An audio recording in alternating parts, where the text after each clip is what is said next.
katabi mo bago tayo mag-simulan. Sabi mo sa katabi mo, handa ka na ba? Sige, sabi mo, handa ka na ba? Pabalik. Handa ka na rin ba? So, we are very thankful and grateful na ako po ay muli ay pagsalita po, gamitin po ng aming Panginoon. Kung ano na yung sasabihin po naman, sinabi po ng Panginoon, ano po ipaparating na po sa inyo.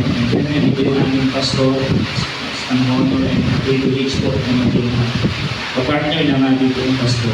Kung bago tayo mag-start,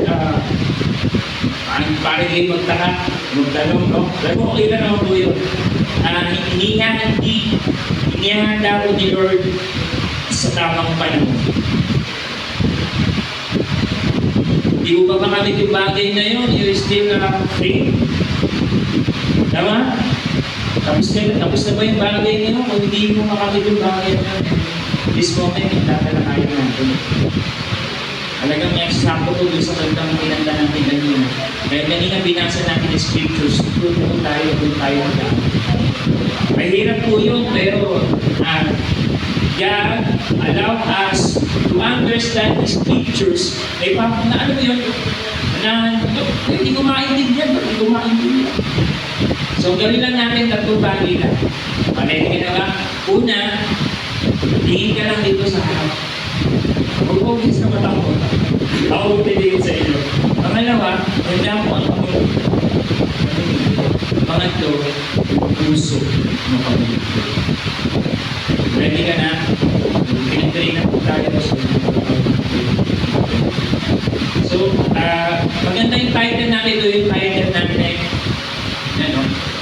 The Key to a Blessed Life. Sino po dito gusto lang ang pagpapala? Ayaw ni Pastor Batay na pinataas tayo ng kape, o kilay ng taas ng kape. O sino dito ayaw ng pagpapala? Ayaw din. Nahihiya na po kami. Nahihiya na po kami, Kuya. So, the key to a blessed life. Ang susi ng masaganang pamumuhay. Kuya, yayaman ba kami niyan after neto? No. Kasi hindi ko pwedeng mangako ang tao. Pwedeng mangako, pero kapag namin, mababago. Pero si Jesus, kapag nangako, sigurado magpapalipad. Nakakita sa pangako na yan. Okay, tayo. So, ano yung binasa natin ay Matthew 6:33. And gamitin ko po sa bigang English ko sa ESV, ito translation ko, ay but seek first the kingdom of God and His righteousness, and all these things shall be added unto you. Maraming Kristiyano po na hindi po naiintindihan po. Hindi naiintindihan yung context po ng Matthew 6:33. And ngayon po, I share this context ko, huwag yung ilalaman yung context na yun. In Matthew 6, verse 25 to 34, Jesus teaches us about trusting God instead mag-worry. Marami sa atin nag-worry. Tama po, hindi naman po talaga maiiwasan. Yung mindset natin, kailangan meron akong ganitong material. Meron ako dapat solusyon sa bagay na ito, dapat meron akong yung hawak. But for believers, listen to this. This verse is a call to put God above else. Trusting that God will provide what we truly need. I encourage everyone. Kailangan natin manampalataya sa Panginoon. Makontento at mag-focus doon sa kingdom na tinuturo. Kaysa mag-worry na lang palagi. Minsan doon tayo nakatuon, mag-worry. Nakalimutan na natin yung kingdom. Ready ba tayo? Kuya, kanina pa. Yan, sa higit. Ayan. Reaction tayo. Sa araw-araw ng ating buhay, madalas tayo abala sa paghahanap ng mga bagay na inaakala natin magdadala ng tunay na kasiyahan.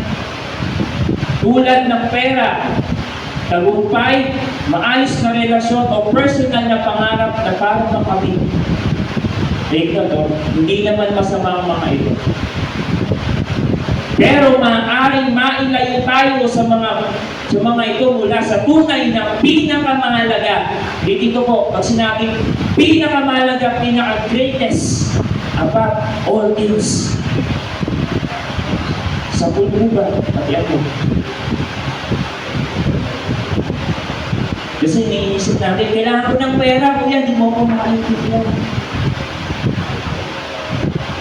Kuya, kailangan ko itong pag-aaral ko para makapagtapos ako. Kailangan ko magtrabaho para makatulong sa pamilya. Kailangan kong gawin ito. Kasi ikaw yan. At ako to. Pero this verse, that verse, na tinatukoy ko sa Matthew 6:32, napakaalina. Meron akong nilipat-nilip na 3 points na 5 lang na ibibigay ko sa inyo.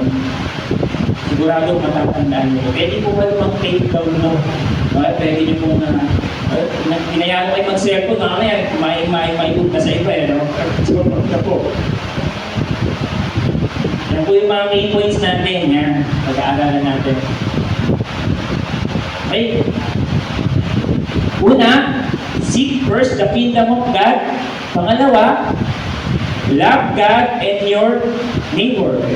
Pangatlo, develop a strong relationship with God. Pangapat, live a life of obedience. Panglima, walk in faith, trust God's love. Kapag meron po tayo nito, alam natin kung sino yung unahan. Sigurado maisip natin kung sino nga ba si Jesus Christ sa buhay po natin. Minsan po kasi nahihirapan po tayo isip yung Panginoon dahil may mga bagay tayong inaalala na baka hindi mangyari. Baka mawala pa, kuya, sayang. Hindi natin alam kapag inuna natin isip yung Panginoon sa buhay natin, siya na bahala dun sa bagay na hinahanap mo at inihintay mo. That's why you are here today. Tayo, na anak po ng Panginoon, na palagi natin tatandaan, hindi tayo pinapabayaan pa. Pwede ko sabihin mo sa katabi mo, hindi ka pinapabayaan ng Panginoon. Sabihin mo sa katabi mo, babalik mo. Yes, ikaw din, hindi ka pinapabayaan ng Panginoon. Amen for that. Yung kayo ng book, this church, proven and tested na po yan for 23 years. Alala niyo po yung aming pastor. Gusto niya nang umalis. O pinapaalis siya ng ibang tao. Why be here? Because of you? Because of Aaron? No. Kasi silip niya kung sino talaga yung Kristo para sa inyo dito. Ikaw kapatid, wala pa ako sa tanong ha. Ikaw kapatid, pakikamay niyan sa buwan mo ngayon. Do you think? Dapat tayo.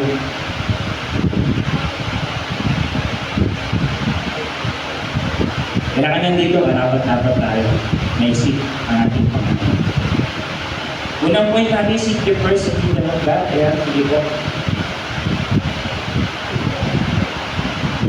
Seek first the kingdom of God means prioritizing God's will and His righteousness above all else in our lives. It's about focusing on what matters to God, trusting God He will take care of our need. Wow. Yun yung ibig sabihin ng seek first.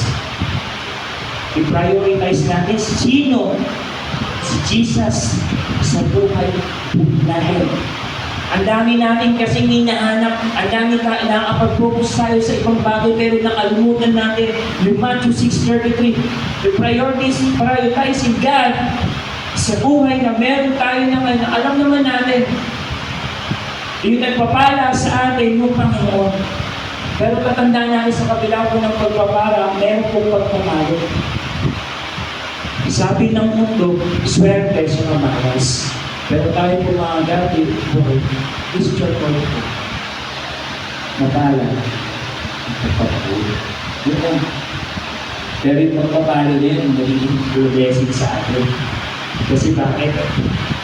Mas isisip pa nga natin kung sino siya. Bigyan niyo po ko ng kahit 2 oras. Pinapanginin ko lang po kayo. Okay. Next po tayo. Please ba natin? Pangalawang aga ng puntos. Okay. Ano ng puntos natin? Kanina po. Ano po? Seek first the kingdom of God. Pangalawa, love God and your neighbor. Ito agad tanong, mahal mo ba ang iyong kapwa? Hindi ng kapitbahay. Mahal mo ba ang iyong kapwa mananampalataya nandito sa loob ng church? Sabihin mo nga sa katabi mo, mahal kita sa Panginoon. Sige. Mahal kita sa Panginoon. O, sagot mo, mahal din naman kita. Huwag naman may pekno ha. Mahal kita pero. Huwag. Magmahalan po tayo dahil dito po tayo upang patunayan natin yung ginagawa ng Panginoon sa buhay ng bawat isa. Alam niyo po ba, dapat po maging blessing ng bawat isa sa atin? Hindi po maging, ano po, hindi po, ay, yan na naman siya. Si pare ko. Maging blessing sa yan kasi doon mo maiisip na I pray for you. It also means, ayan po, treating others with kindness, compassion, and respect, just as you would want to be treated. Kung gusto mong tratuhin ng iba na maayos, itrato mo sila na maayos. Okay po ba? Kasi naghahanap tayo ng ano mo yung gagalangin po tayo, may respetuhin po tayo. Pero kung tayo pong lingkod ng Panginoon, minsan po hindi natin po nagkatrato yung ibang tao ng maayos. Tama po. Christian or hindi po Christian niya, yung ating trato sa kanila ay dapat po na maging maayos din po. Bakit po? Tayo po'y magiging daluyan po ng pagpapala ng Panginoon, tayo po'y magiging daluyan ng pagkilos po ng Panginoon para pag nakita po nila, itong tao na to ay magiging pagpapala sa akin kahit na wala sa pinto. Bakit nakita sa buhay mo? Ako po siguro hindi ko mabilang ng ilang buong dati sa akin at pupunta mo saan. Meron akong isang kabataan kahapon ko, naabutan ko yung elevator. Tapos ako tapos na. Sabi mo ano sa taho, tapos na. Wala na sa iyo. Meron isang kabataan doon na tinuwa ko sa campus ministry sa Taytay National High School. Hindi ko na nakalimutan ko na may pangalan. Ano po kaya JB, Sir JB? Kumagano pa ako. Sino ano pangalan mo? Tayo. Ako po yung sa Taytay National High School, kasama po sa isang youth organization na yun. Ako po yung tinuruan din namin ng Values Formation sa Taytay. Naalala ko yung alala ko, teacher garden. Kaya kahapon po nabulang ko sila. Kasi kahapon po nagkaroon po ng seminar dito. Yung baby po namin church. Alam niyo po ako ang church na rin po batala po. Sa itong mga lugar. Kapag siya ay busy. So, naman po ba yan? Kung nabigyan ko, sabi ko doon sa nakausap ko kay pangalas, kasama ni Miss Minan, kung meron po mga event, meron po kayong gagawin dito, nasabi ng pumunod. Mas mabiro ko lang, hindi na po tayo musulan. Tawag yung pag-alis eh. So, sige po, so, sabi ko sa Mark 12:30, malinaw po yung dalawang sa atin ng Panginoon. Una, love the Lord your God with all your heart, with all your soul, with all your mind, and with all your strength. The second is, love your neighbor as yourself.